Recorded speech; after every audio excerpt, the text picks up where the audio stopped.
జై తెలంగాణ, జై కేసీఆర్. రైతుల ఐక్యత, రైతుల ఐక్యత. రైతేడ్చిన రాజ్యం బాగుపడదు, ఎద్దేడ్చిన వ్యవసాయం బాగుపడదు. ఒకరోజు ఎవరైనా అన్నం పెడితే అన్నదాత సుఖీభావ అంటారు. అట్లాంటిది ప్రతిరోజు ఈ దేశానికి, ఈ దేశ ప్రధానికి, ఈ రాష్ట్ర ముఖ్యమంత్రికి, మనందరికీ అన్నం పెట్టే రైతులు బాగుండాలని చెప్పి ఆ రోజు తెలంగాణ తొలి ముఖ్యమంత్రి రైతుల మిత్రుడై రైతు బంధు ఇస్తే, ఈ హిట్లర్ ముఖ్యమంత్రి రేవంత్ రెడ్డి గారు రైతుల ద్రోహిగా ఉన్నాడు. కేసీఆర్ రైతు బంధు ఇస్తే ఈ రేవంత్ రెడ్డి బూత్ బంద్ అయిపోయిండు రైతుల పాలిట అని చెప్పి సందర్భం తెలియజేస్తూ ఉన్నాం. రైతుల పాలిట ఒక హిట్లర్గా మారాడు. ఆ రోజు తెలంగాణ తొలి ముఖ్యమంత్రి కేసీఆర్ గారు ఈ రాష్ట్రం బాగుండాలంటే, రాష్ట్రంలో రైతులు బాగుండాలని చెప్పి రైతులకు రైతు బంధు, ప్రతి పంటకు రైతు బంధు, రైతులకు 24 గంటల ఉచిత కరెంటు, రైతుల కళ్ళలకే కొనుగోలు కేంద్రాలు తీసుకుపోయి అక్కడ కొనుగోలు చేసి రైతుల చివరి గింజ వరకు ప్రతి సంవత్సరం 10 సంవత్సరాలు కొన్నటువంటి ఈ దేశంలో ఏదైనా ముఖ్యమంత్రి ఉందంటే తెలంగాణ తొలి ముఖ్యమంత్రి కేసీఆర్. 7,776 కొనుగోలు కేంద్రాలను పెట్టి ప్రతి గ్రామంలో ప్రతి వడ్ల గింజను కొన్నాడు, ప్రతి మక్కల గింజను కొన్నాడు. ఇవాళ ఈ రాష్ట్ర ముఖ్యమంత్రి ఆ రోజు చెప్పిండు రైతు బంధు 10,000 ఇస్తా, రైతు బంధుకు రామ్ 24 గంటల కరెంట్ గాయప్ అయిపోయింది, 11 గంటలే వస్తూ ఉంది. రైతుల కొనుగోలు లేక వచ్చి నానిపోయినాయి. రైతులకు గోనె సంచులు ఇయ్యలే, రైతులకు అమాలీలు లేరు, లారీలు లేరు, వడ్లు తీసుకుపోయేటోళ్ళు లేరు, మొత్తం నాని. ఇయ్యాల ఏ రోడ్ల మీద చూసినా రైతుల వడ్లు మొక్కలు. 33 రకాల సన్నాలు ఇస్తా అని చెప్పి దిగుబడి తక్కువ వచ్చే 7 సన్నాలు మాత్రమే ఇస్తా ఉన్నాడు. ఇవాళ చివరికి సిగ్గుచేటైన విషయం ఏంటంటే, ఈ రాష్ట్ర క్యాబినెట్ నిన్న కూర్చొని వాళ్ళు మేము కేంద్రం కొంటే ఎంత కొంటే గంతే కొంటామని చెప్పి తీర్మానం చేశారు. బిడ్డ, నేను రైతులు వదిలిపెట్టరు. కేంద్రం కొనేది కాలం చారణ మాత్రమే, బారాన రాష్ట్ర ప్రభుత్వం కొనాలి. 10 సంవత్సరాలు తెలంగాణ తొలి ముఖ్యమంత్రి కేసీఆర్ ఎట్లా కొన్నాడో గట్ల కొనాలి. ఎట్లా కొనవో చూస్తాం, ఎట్లా కొనవో చూస్తాం. నీ ఇంటిని వస్తే వడ్లు పోస్తామన్నాం. బీఆర్ఎస్ పార్టీ రైతులందరూ కలిసి మేము ఉద్యమిస్తాం రైతుల కోసం అని చెప్పి సందర్భంగా తెలియజేస్తూ ఉన్నాం.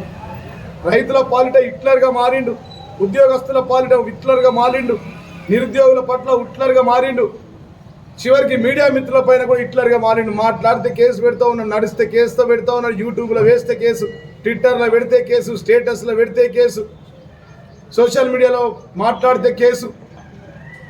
ఇది ఇందిరమ్మ రాజ్యం కాదు, హిట్లర్ రాజ్యంగా మార్చాడు. ఇందిరమ్మ ఎమర్జెన్సీగా ఈ రాష్ట్రాన్ని మార్చాడు. ఏదైనా నీ రైతు బంధు 3 సార్లు ఉద్దెర పెట్టినాం, ఆర్మూర్లో సిద్ధులగుట్ట మీద కొట్టేసినాం, బాసరకోయి బాసర అమ్మవారి మీద కొట్టేసినాం, యాదగిరిగుట్టకోయి యాదగిరిగుట్ట మీద కొట్టేసినాం, నరసింహస్వామి మీద, రాష్ట్రంలో ఉన్న దేవుళ్ళ మీద అంత కొట్టేసినాం. రైతు బంధు రాకనే పాయే, మళ్ళా వేస్తా అంటాం. 3 సార్లు బాకున్న బిడ్డ, నిన్ను వదిలిపెట్టే ప్రసక్తి లేదు. రైతులకు మోచేతులకు బెల్లం పెట్టి ఇయ్యలు నువ్వు కొనుగోలు చేస్తలు చెయ్యని కరాఖండిగా చెప్పినావు. చెయ్యి అంటే నిన్ను వదలం. గల్లా వట్టి కాంగ్రెస్ నాయకులను ఉరికిచ్చి కొట్టి కొనిపిస్తాం. ఒకవేళ కొనకపోతే మీ ఎంటబడి ఆ వడ్లను, మక్కలను, జొన్నలను తీసుకొచ్చి కాంగ్రెస్ నాయకుల ఇళ్లలో కుమ్మరిస్తామని చెప్పి సందర్భంగా తెలియజేస్తున్నాం. కేసీఆర్ ఇచ్చే జంగ్ సైరన్లో పాల్గొని 4 కోట్ల మంది ప్రజలతో రేపు ఉద్యమం ఇస్తాం రైతుల కోసం అని చెప్పి తెలియజేస్తాను. ఇలా వర్కింగ్ ప్రెసిడెంట్ గారు చెప్పారు, ఎట్టి పరిస్థితుల రైతులకు బాగున్న రుణమాఫీ వసూలు చేస్తాం, నువ్వు ఇవ్వాల్సిన బోనస్ కూడా వసూలు చేస్తాం. లెక్కలు రాస్తా ఉన్నాం, రైతుల లెక్కల్లో ఉంటాయి. ఇవన్నీ ఈ సందర్భంగా తెలియజేస్తూ ఉన్నాం.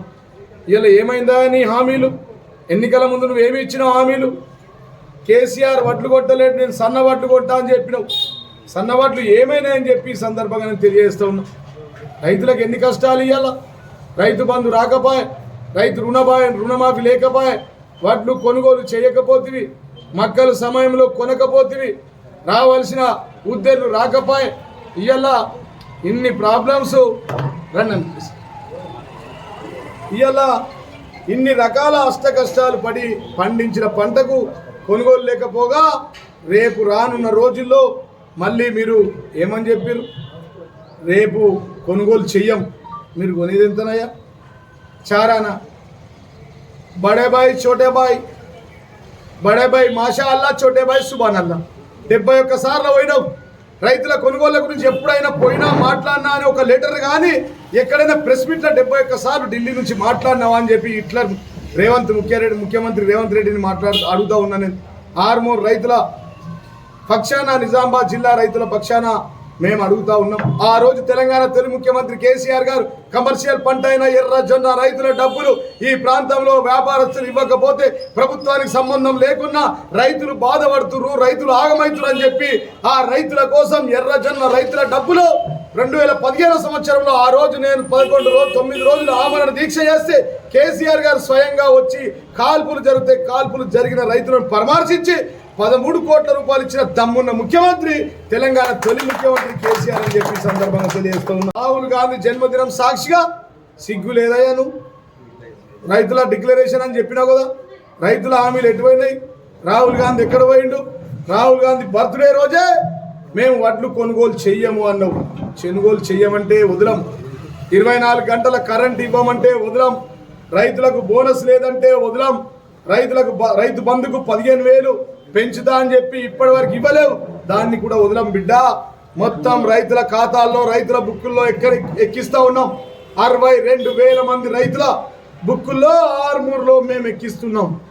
రేపు రానున్న రోజుల్లో మొత్తం రైతులను బట్టి కేసీఆర్ ఎప్పుడు జంగ్ సేర్ అని వదిలితే అప్పుడు మేమంతా రాష్ట్ర రైతాంగం వెంబట ఉండి పోరాటం చేస్తాం.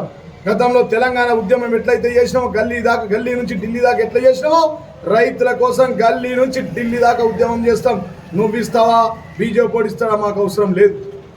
బీజేపీ కొంటాడా, కాంగ్రెస్ కొంటాడా మాకు అవసరం లేదు. మీది వాళ్ళది ఫెవికాల్ బంధం. బడే బాయ్ మాచా అల్లా, చోడే బాయ్ సుబాన్ అల్లా. ఇవాళ మొన్న రా అని చెప్పి మోడీ అందరు ముంగట్టే అన్నాడు. రైతులు చూసిరు వస్తా అన్న, अंदर एक बात है बाहर एक बात है, अंदर जाके पाव पकड़ना, मैं भी आरएसएस आदमी है అని చెప్తాడు. నేను ఏబీవీ పడ్డాడు, నేను ఆర్ఎస్ఎస్ ఆద్మీ అంటాడు. ఏమన్నా కానీ నువ్వు కొంటావా, కేంద్రంలో మోడీ కొంటారా మాకు సంబంధం లేదు. వడ్లు ప్రతి గింజ కొనేంత వరకు మిమ్మల్ని వదిలే ప్రసక్తి లేదు. నేను ప్రజలకు, ఆర్మూర్ నాయకులకు, జిల్లా రైతాంగాన్ని చేతులెత్తి విజ్ఞప్తి చేస్తూ ఉన్నా. ఉద్యమాల గడ్డ నిన్న యూరియా యాప్ షాపులలో లేదు, యాప్లో ఎట్లొస్తాయా మీడియా మిత్రులకు అడుగుతున్నాను. పాలిత రాష్ట్రాలు, ఈ దేశంలో 26 రాష్ట్రాల్లో బీజేపీ పాలిత రాష్ట్రాల్లో ఎక్కడైనా యూరియా యాప్ ఉందా? యూరియా యాప్ ఉందా? ఎక్కడ లేని యూరియా యాప్ ఈ రాష్ట్రంలో ఎందుకు? కాంగ్రెస్ పాలిత రాష్ట్రాలైనటువంటి పక్కన కర్ణాటక రాష్ట్రంలో యూరియా యాప్ లేదు, కేరళ రాష్ట్రంలో యూరియా యాప్ లేదు, మీ పొత్తులో ఉన్న తమిళనాడులో యూరియా యాప్ లేదు. ఇక్కడ తెలంగాణ రాష్ట్రంలో యూరియా యాప్ ఎందుకయ్యా? ఎక్కడ లేనిది, ఎక్కడ ఏ రాష్ట్రంలో లేని యూరియా యాప్ ఎందుకయ్యా? షాపులో లేని యూరియా యాప్లలో ఎట్లొస్తుంది రైతులకు అని చెప్పి నేను అడుగుతా ఉన్నా. కాబట్టి ఒక్కటి కాదు, అరగోస పడుతూ ఉన్నారు. రైతు ఏడ్చిన రాజ్యం బాగుపడదు, ఎత్తేడ్చిన వ్యవసాయం బాగుపడదు. రైతులతో పెట్టుకున్నాడు, కేసీఆర్తో గోక్కున్నాడు, ఎవడు మిగలలేడు. ఈ రాష్ట్ర ముఖ్యమంత్రి హిట్లర్ రేవంత్ రెడ్డి కూడా ఉండడు. 300 ఫీట్ల లోతుల రైతులు పాతరేస్తారని చెప్పి సందర్భంగా నేను తెలియజేస్తున్నాను. కాబట్టి ఇప్పటికైనా రైతులంతా ఏకదాటిపైకి వచ్చి మరి రేపు చివరి గింజ వరకు కొనుగోలు చేసుకునే వరకు మేమంతా మీ వెంట పడతాం, మిమ్మల్ని వెంబడిస్తామని చెప్పి సందర్భంగా తెలియజేస్తున్నాం. హిట్లర్ రెడ్డి ఆయన రేవంత్ రెడ్డి కాదు, ఈ రాష్ట్ర ముఖ్యమంత్రి ఒక హిట్లర్ రెడ్డిగా మారిపోయాడు. మాట్లాడితే నేను హిట్లర్ అంటుడు, బరాబర్ హిట్లరే. రైతుల పాలిట హిట్లరే, అందరి పాలిట హిట్లరే, ఉద్యోగుల పాలిట హిట్లరే అని చెప్పి సందర్భంగా నేను తెలియజేస్తూ ఉన్నాం. అదేవిధంగా ఇప్పటివరకు రైతుల కోసం ఏవైతే హామీలు ఇచ్చిరో ప్రతి ఒక్క హామీ నెరవేర్చాల్సిందే. లేకపోతే గ్రామాన ఏ కాంగ్రెస్ నాయకులను, చిన్నపాటి నాయకుల నుంచి రాష్ట్ర ముఖ్యమంత్రి వరకు జిల్లా పర్యటనలు కానీ, రాష్ట్ర పర్యటనలు కానీ, జిల్లా ఇన్ఛార్జ్ మంత్రులను కానీ రాష్ట్ర రైతాంగం ఉరికిచ్చి కొట్టాల్సిందిగా నేను మాట్లాడుతూ ఉన్నా. నేను వాళ్ళ పక్షాన ఉంటాం. బీఆర్ఎస్ పార్టీ పూర్తిగా వాళ్ళకి మద్దతు ఉంటుందని చెప్పి తెలియజేస్తూ ముగిస్తా ఉన్నాం. జై తెలంగాణ, జై కేసీఆర్. బాబు కనసాయిగల్లో పనిచేస్తుండు, ఆయన ఆఫీసులో చెప్పరాసి వచ్చిన ఆయనే ఈ రాష్ట్ర ముఖ్యమంత్రి కదా. అక్కడ కేంద్రంలో మోడీ కనసాయిగల్లో పనిచేస్తుండు, పక్క రాష్ట్రం బాబు కనసాయిగల్లో పనిచేస్తూ ఉన్నాడు. అందుకోసమే మన పవన్ కళ్యాణ్ మాట్లాడితే కూడా స్పందించలేదు. రావచ్చు పోవచ్చు అంటుండు.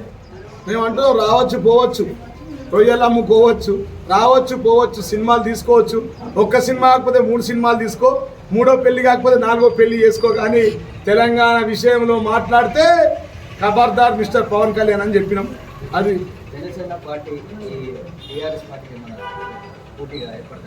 ఏం గతంలోనే ఏం బీకలేదు. 2018లో పోటీ చేసిండు, ఏం బీకిండు? ఆయనే ఖుద్దు ఓడిపోయిండు. ఇక్కడ ఒక కౌన్సిలర్ గెలిచిండా, ఒక సర్పంచ్ గెలిచిండా, ఒక జడ్పీటీసీ గెలిచిండా? తెలంగాణ ప్రజలచే చీదరించబడ్డాడు. సినిమాలు హిట్ అయినంత మాత్రాన నేను ముఖ్యమంత్రి అయితే అనుకుంటే అది వాళ్ళ భ్రమ అని చెప్పి మేము అంటున్నాం. గతంలో కొత్తగా జనసేన ఏం రాలేదండి. మీడియా మిత్రులకు చేతులెత్తి విజ్ఞప్తి చేస్తున్న జనసేన అనేది కొత్తగా రాలే. 18లో పోటీ చేసిరు, 23లో పోటీ చేసిరు, రేపు 28లో పోటీ చేస్తారు. పాండబ్బల్ లెక్క 10 పార్టీలు వస్తే అందులో ఒక పార్టీ జనసేన పార్టీ. దాని గురించి మేము పట్టించుకోము పెద్దగా, దాంట్లో గోం. ఇక చివరిగా మా కౌన్సిలర్లకు ప్రోటోకాల్ దెబ్బతింటుంది. నిన్న మా నదీ అది చైర్మన్, వైస్ చైర్మన్ ఆయనకు తెలియకుండా కొబ్బరికాయలు కొడుతున్నారు. ప్రోటోకాల్ కంప్లైంట్ ఇచ్చినాం, జిల్లా కలెక్టర్ కూడా చెప్పినాం, కమిషనర్ కూడా చెప్పినాం. చర్యలు తీసుకోకపోతే బరాబర్ చర్యలు తీసుకుంటాం. వాళ్ళు ఏదన్నా మాకు తెలియకుండా, మా కౌన్సిలర్లకు 5గురికి తెలియకుండా పెడితే శిలాపాలకాలు బద్దాలు వలగొడతాం, కొత్త శిలాపాలకాలు వేస్తాం, మా వాళ్ళతో కొబ్బరికాయలు కొట్టిస్తాను నేను. లేకపోతే 1000-2000 మందితో మున్సిపాలిటీ ముట్టడిస్తాం చెప్పినాం. ఇక ఇందాక మీరు 2 ప్రెస్ మీట్లు అయితే అని చెప్పలే.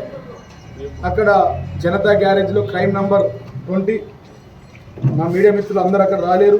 సర్వే నంబర్ 400 సర్వే నంబర్ 444, 45, 46, 462/2, 46/2 ఈ సర్వే నెంబర్లో 5 ఎకరాలు 28 గుంటలు ఉంది. స్వయంగా ఈ ప్రాంత ఎమ్మెల్యే మంగళం శ్రీను, ఎర్రచందనం స్మగ్లర్, ఆర్మూర్ ఎమ్మెల్యే. గతంలో ఎర్రచందనం స్మగ్లర్ అని ఆయనే చెప్పిండు. ఎఫ్ఐఆర్ కాపీ కూడా మీకు చూపించిన. మీరు అడిగిరు, అన్న నిజంగానే ఎఫ్ఐఆర్ అయిందంటే ఎఫ్ఐఆర్ అయిన జైలు కూడా పోయిందని చూపించిన. 30 ఏళ్ళు ఈ పార్టీలకు రాలే. అక్కడ ఎర్రచందనంలో ప్రాబ్లం ఉండే, ఇప్పుడు ఆర్మూర్ ప్రజలకు ప్రాబ్లం వచ్చింది. ఏంటంటే మొన్న క్రైమ్ నంబర్ 17 కింద అంకాపూర్ గ్రామంలో 10 ఎకరాల అసైన్మెంట్ ల్యాండ్ కబ్జా చేసి గవర్నమెంట్ కంపౌండ్ వాళ్ళు పెట్టుకొని దాని పక్కన యంగ్ ఇండియా స్కూల్ తీసుకొచ్చింది. ఇది క్రైమ్ నంబర్ 20 జనతా గ్యారేజ్లో ఇవాళ వేసిన పొద్దున కేజీవీబీ కాదు, దేశం కోసం ధర్మం కోసం అని చెప్పి ఆర్మూర్ ఎమ్మెల్యే మంగళం శ్రీను కేజీవీబీ స్కూల్లో స్వయంగా ఈ రాష్ట్ర ముఖ్యమంత్రి రేవంత్ రెడ్డి హిట్లర్ లాంటి ముఖ్యమంత్రి, విద్యాశాఖ మంత్రి ఉన్నాడు. ఆయన శాఖలోనే 5 ఎకరాల 28 గుంటల్లో నడి మధ్యలో పిల్లగాళ్ళు ఆడుకునే ఆటల గ్రౌండ్ను, ఫుట్బాల్ గ్రౌండ్ను మరి కబ్జా పెట్టింది. ఇవాళ ఆర్మూర్ ఎమ్మెల్యే మంగళం శ్రీన్ గంధపు చెక్కల స్మగ్లర్ ఆయన్నే. మీరు పోయి చూడొచ్చు. ఇప్పుడు కంపౌండ్ వాళ్ళు పని నడుతుంది. 2013లో 13 నుంచి 23 దాకా మేము కాపాడినాం. 14 నుంచి 23 నాకు ఎమ్మెల్యే ఉన్నప్పుడు కొన్ని కోట్ల రూపాయలు తీసుకొచ్చి కంపౌండ్ వాళ్ళు పెట్టినాం. కంపౌండ్ వాళ్ళు ఇరగొట్టి ఇలా నడి మధ్యలో కడీలేసిరు. మా మీడియా మిత్రులు వెళ్ళి చూడాలి, మేము ఫోటోలు పంపుతాం. అక్కడ స్వయంగా 7వ నంబర్ కౌన్సిలర్ అయినటువంటి కాంగ్రెస్ ప్రశాంత్ వచ్చి మాట్లాడిండు. వాళ్ళ బీజేపీ కౌన్సిలరే, అవునన్నా ఇది కబ్జాకు గురైందని. నేను కాదు, నేనంటే బీఆర్ఎస్ పార్టీ నా కాడికి మధ్య మంచిగా లేదని మీరు అంటారు మీడియా మిలకరి. వాళ్ళ కౌన్సిలర్ ఇచ్చిండు స్టేట్మెంట్. కాబట్టి వెంటనే జిల్లా కలెక్టర్, ఈ రాష్ట్ర ముఖ్యమంత్రి చెప్పిండు, ఆడపడుచులను కోటీశ్వర్లు చెప్తాడు. మా ఆడపిల్లలు చదువుకునే స్కూల్లో 20 కోట్ల భూమి కబ్జా అయిందయ్యా. హిట్లర్ ముఖ్యమంత్రి రేవంత్ రెడ్డి గారు ఆ కబ్జా కోరాల నుంచి, రాకేష్ రెడ్డి చేతుల నుంచి ఆర్మూర్ను కాపాడండి. ఆ భూమిని తిరిగి కేజీవీబీ స్కూల్కి ఇవ్వాలా. వెంటనే జిల్లా కలెక్టర్ వచ్చి సర్వే చేయాలా. ఇది సర్వే నెంబర్తో సహా మా మీడియా మిత్రులకు ఇస్తున్నా. ఇది 446 సర్వే నంబర్. ఇది సమాచార హక్కు చట్టం కింద తీసుకున్నటువంటి విస్తీర్ణం. ఇది ఆర్టీఐ హక్కు ద్వారా, ఆర్టీఐ చట్టం ద్వారా తీసుకున్నటువంటి పేపరు. స్కూల్కు నోటీసులు పంపించారు, ఇంకా ఉల్టా రుబాబు చేస్తూ. ఈ ఎమ్మెల్యే ప్రధాన అనుచరుడు జాన్ కంపేటి సంతోష్ అట. వాడో మాఫియా తయారైన ఈడ పోరాడు బచ్చగాడు. ఏంది అంటే రాష్ట్ర ముఖ్యమంత్రి ఎంత వస్తే అంత కొన్నాం, మేము మొత్తం కొన్నాం. 1 కోటికి పైచీలు కొన్నాం, కరెక్ట్గా చివరి గింజ వరకు కొన్నాం. ఎక్కడ లాస్ట్ చివరి దశ వచ్చిన గింజలు కూడా కొన్నాం. ప్రతి గింజ కొన్నాం. మేము 10 ఏళ్ళు కొన్నాం. రక్తం చెమట పెట్టి కేసీఆర్ కొన్నాడు. పంటల దగ్గరికి పోయి కళ్ళల దగ్గరికి పోయినాం. 7,772 కొనుగోలు కేంద్రాలు పెట్టి కొన్నాం. ఏమి కొనుగోలు కేంద్రాలు? ఏ రైతుని అడిగినా చెప్తారు మీడియా మిత్రులు, మాకు అవసరం లేదు, గాలు బెస్టా గీలు బెస్టా అంటే అబ్బా మళ్ళా సారే కావాలి, కారే కావాలి, కేసీఆర్ కావాలి. వాళ్ళట్లా వీడి ఈడ కూడా మీకు తెలుసు మన మున్సిపల్ ఎన్నికల్లో ఈ చిన్న రాకేష్ రెడ్డి సుదర్శన్ రెడ్డి ఫెవికాల్ బంధం మీరు వచ్చి మా ఉద్యోగులకు మాకు ఏమైనా మెమోలు ఇప్పిస్తారేమో ఆయన అంటే భయం పడుతుంది మేము టీవీలలో చూసి మాట్లాడుతున్నామంటూ ఇది మంగళం సీన్ యొక్క ప్రత్యేకత. పిప్రి డిగ్రీ కళాశాలలో ఉన్నటువంటి యంగ్ ఇండియా స్కూల్ 200 కోట్లది ముఖ్యమంత్రి రేవంత్ రెడ్డితో కుమ్మక్కై కిషన్ రెడ్డితో ఫోన్ చేయించుకొని వాళ్ళిద్దరి ఫెవికాల్ బంధం కాబట్టి అయ్యా నా 10 ఎకరాల అసైన్మెంట్ ల్యాండ్ ఉంది దాని పక్కకి ఇది వస్తే ఇదంతా కమర్షియల్ బిల్డింగ్ అవుతుంది నేను అక్కడ బ్రహ్మాండంగా బిల్డింగ్ కట్టుకోవచ్చు అనే ఉద్దేశం మీరు వెళ్ళి చూడండి. యంగ్ ఇండియా ఎక్కడైతే అలాట్ అయిందో దాని పక్కన 10 ఎకరాలు రాకేష్ రెడ్డికి చెందిన 10 ఎకరాల అసైన్మెంట్ ల్యాండ్ కబ్జా కోరల్లో ఉన్నది. అది ప్రభుత్వ భూమి. ఈ 2 కబ్జాలను కూడా వెంటనే జిల్లా కలెక్టర్ ఈ ప్రాంత ఆర్డీఓ ఎంఆర్ఓ కనిపి తిరిగి ప్రభుత్వ స్వాధీనం చేసుకోకపోతే 6 ప్రజల చేత ముట్టడిస్తా, ఆ భూమికి కంపౌండ్ వాళ్ళు వేస్తా. అది ప్రజాస్వామ్యంలో ప్రజల భూమి, స్కూల్ యొక్క భూమి. అవసరమైతే యంగ్ ఇండియా స్కూల్ కలిపేద్దాం, కానీ ప్రత్యేకంగా అసైన్మెంట్ ల్యాండ్ చేయడానికి లేదు. మీరు విత్ ఎవిడెన్స్తో మాట్లాడుతున్నా, నేను నోటికి వచ్చింది మాట్లాడతలే. మీరు చూడండి, అసైన్మెంట్ భూమి కాకపోతే నన్ను ప్రశ్నించండి మీడియా మిత్రులారా. ఇక్కడ కడీలేసి కంపౌండ్ వాళ్ళు బద్దలు కొట్టకపోతే గేటు పెట్టకపోతే మీరు నన్ను వచ్చి క్వశ్చన్ అడగండి. ఇవన్నీ కూడా జనతా గ్యారేజ్లు 20 క్రైమ్లు అయినాయి. ఈ 20 క్రైమ్లకు ఛార్జ్ షీట్ ఎత్తాం. మీకు చెప్పినాం చెట్లు కొట్టేసినాం, నేషనల్ న్యూస్ అయింది. మా మీడియా మిత్రుల పుణ్యమా అని దేశవ్యాప్తంగా న్యూస్ అయింది. ఆర్మూర్లో చెట్లు కొట్టింది. ఇవాళ మళ్ళా చెట్లు పెంచుతుంది భయపడి, మీ వీడియోలకు భయపడి, మీ సోషల్ మీడియాకు భయపడి చెట్లు పెంచుతూ ఉన్నారా లేదా అని అడుగుతూ ఉన్నాం. అదేవిధంగా మన ఆంధ్రనగర్లో కూడా వైకుంఠ ధామంలో 300 మొక్కలు అది చేసి, అది కూడా మీకు పంపుతా, మీరు గమనించాలని చెప్పి సందర్భంగా తెలియజేస్తున్నాం. తరిమి కొట్టి చివరికి ఆయన రాజ్యాన్ని అంతమొందించారు. అదేవిధంగా కాంగ్రెస్ పార్టీని అంతమొందిస్తారు. ఈ రాష్ట్రంలో నేను ఛాలెంజ్ చేసి చెప్తా ఉన్నా, ఇదే చివరి పాలన కాంగ్రెస్, ఇదే చివరి ముఖ్యమంత్రి కాంగ్రెస్ ముఖ్యమంత్రి రేవంత్ రెడ్డి. దీని తర్వాత ముఖ్యమంత్రి ఉండడు, ఈ పార్టీ ఉండదు, ఈ పార్టీ రాదు. ఎందుకంటే ఎక్కడ చూసినా ప్రతి ఒక్కరు సారు కారు కేసీఆర్, రావాలి కేసీఆర్, కావాలి కేసీఆర్, గెలవాలి కేసీఆర్ అంటున్నారు. మళ్ళీ రావాలి కేసీఆర్, ఆయనే పోపుండే అంటున్నారు. ఏమైందయ్యా? 6 హామీలు, 2000 పింఛన్ 4000 అయ్యిందా? మా ఆడబిడ్డలకు స్కూటీలు వచ్చినాయా? మా అక్క చెల్లెలకు తులం బంగారం వచ్చిందా? నిరుద్యోగ భృతి వచ్చిందా? అక్క చెల్లెలకు 2500 ఉద్యోగ భృతి వచ్చిందా? ఏది రాలేదు. అవే కాదు, ఈ 6 హామీలు కాదు. మీడియా మిత్రులకు నేను చెప్తా ఉన్నా, ప్లీజ్. 420 హామీలు ఇచ్చిండు, మోచేతులకు బెల్లం పెట్టిండు. అవన్నీ కూడా గల్లాబట్టి వసూలు చేసే పంపిస్తాం, ఇవ్వకపోతే తరిమి కొట్టి భూమిలో పాతి పెడతామని చెప్పి సందర్భం తెలియజేస్తాం.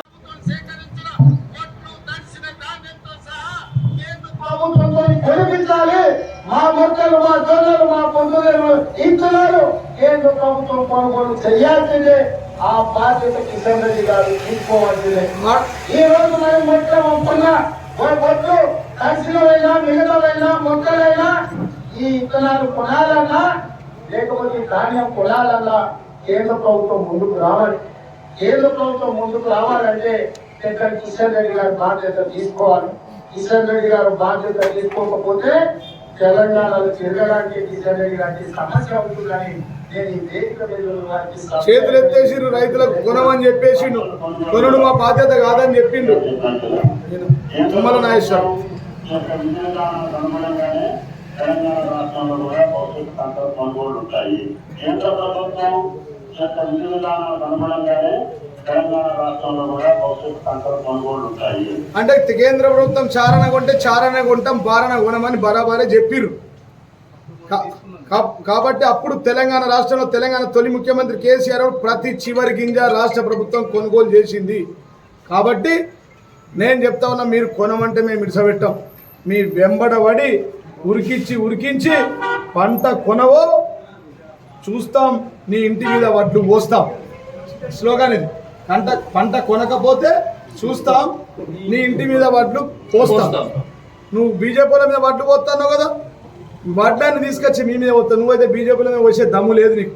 ఎందుకంటే బడేబాయి మాషాల్లా, చోటేబాయి సుబానల్లా ఉంటే ఇక నేను ఒక మాట అంట, విలేకరులు అందరికీ తెలుసు, చెప్పు తీసి కొడతారా ఎవడన్నా మాట్లాడితే. మొత్తం ఆయన అసలు ఏడున్నాడు? 30 ఏళ్ళ నుంచి గంధపు చెక్కల స్మగ్లర్ ఆడున్నాడు. ఆడికి ఏం కనబడుతుంది? 30-20 కోట్ల రూపాయల నిధులు తీసుకొచ్చి వాకింగ్ ట్రాక్ వేసి సైక్లింగ్ ట్రాక్ వేసి చెట్లు పెట్టి పిల్లలు ఆడుకోవడానికి పెట్టి ఐకాస్ టవర్ పెట్టి వాచ్ టవర్ పెట్టి 2 జిమ్ములు పెట్టి నేను స్వయంగా లుంగి మీద మీతో అనేక సార్లు పర్యటనలు చేసి ఈ రాష్ట్రంలో ఎక్కడ లేని విధంగా కేబీఆర్ పార్కే ఉన్నత పార్కు 353 ఎకరాలు ఉంది. ఈ ఆర్మూర్లో ఉన్న మాక్లూరు మండలంలోని చిన్నాపూర్లోని అర్బన్ పార్క్, అది కేసీఆర్ అర్బన్ పార్క్ గా పేరుండే, దాన్ని అరణ్య అర్బన్ పార్క్ గా మార్చి ఇవాళ మేం చేసామంటారు. వీళ్ళకి అలవాటే కదా. మొన్న ఈ ఎమ్మెల్యే గారు కింది బజార్లో అక్కడ ఉంటే స్టేడియం దగ్గర అనలేదు, మంది గుట్టినోళ్ళు మా వాళ్ళు అని చెప్తారు, మంది గుట్టినోళ్ళు మా వాళ్ళు అని చెప్పుకుంటారు. పాత గోడలకు సున్నాలు ఎత్తాడు. ఒక్క రూపాయి నీకు దమ్ముంటే, నువ్వు మొగోడు అయితే నువ్వు వచ్చిన తర్వాత ₹1 జీవో తీసుకురా, నేను ఏదంటే అది అంబేద్కర్ చౌరస్తాను. నీకు దమ్ముంటే, నువ్వు మనిషి అయితే ఏంద్రా నీ ధర్మం కోసం దేశం కోసం ఇదేనవరా నీ అబద్ధాలు కబ్జాలు? స్కూల్ ఆడపిల్లల స్కూల్లో కబ్జా ఎత్తున్నావు, సిగ్గు లేదురా నీకు?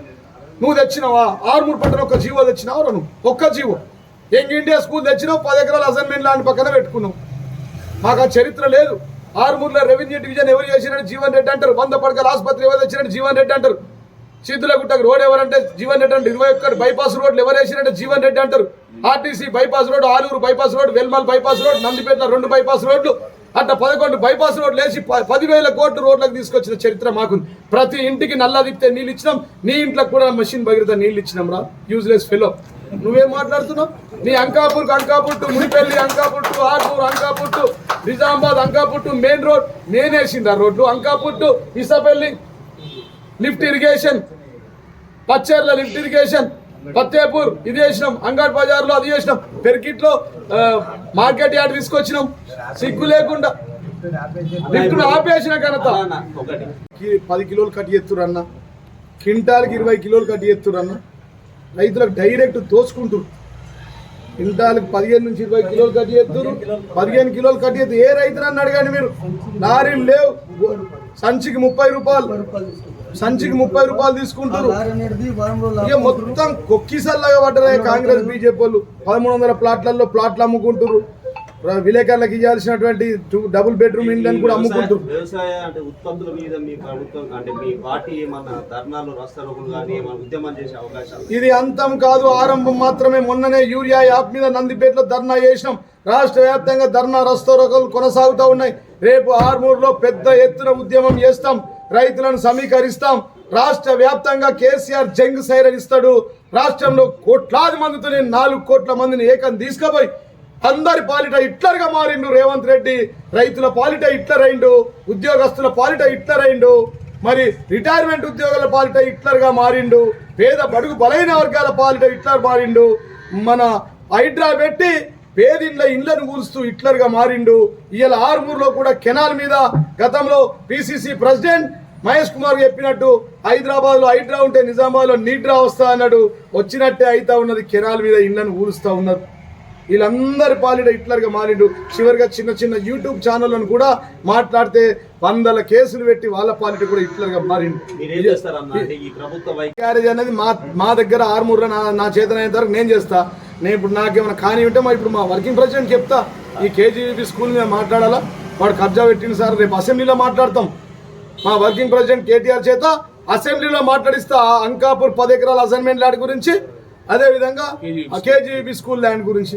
వాళ్ళ కబ్జాలు బీజేపీ ఏందో ఒక్కసారిలాగా తొప్పుకపోతురు అన్న. బీజేపీ వాళ్ళు ఇటు, కాంగ్రెస్ వాళ్ళు అటు.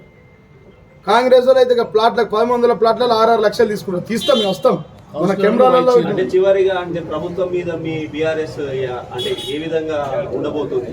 ఇంకెక్కడ ఉంది సార్? 600 అయినా ఊరు 6 అయినా అడిగిన వాళ్ళు అడగని వాళ్ళు ఇద్దరు చెప్తారు, సారే వస్తాడు, కారే వస్తాడు, కేసీఆర్ వస్తాడు. ఎవరు నన్ను అడుగు, విలేకరు ఇక్కడ నుంచి ఆటోలో వండి బండి మీద వండి 10 మందిని అడగండి, ఎవరు అడిగినా మళ్ళీ నువ్వే వస్తావు అన్నా కేసీఆర్ వస్తాడన్నా అంటారు. చివరి గింజ వరకు మేము కొనిపిస్తాం, గల్లావట్టి కొనిపిస్తాం కాంగ్రెస్ ప్రభుత్వాన్ని. ఈ హిట్లర్ ముఖ్యమంత్రి అని చెప్పి సందర్భంగా తెలియజేస్తాం. జై తెలంగాణ, జై కేసీఆర్.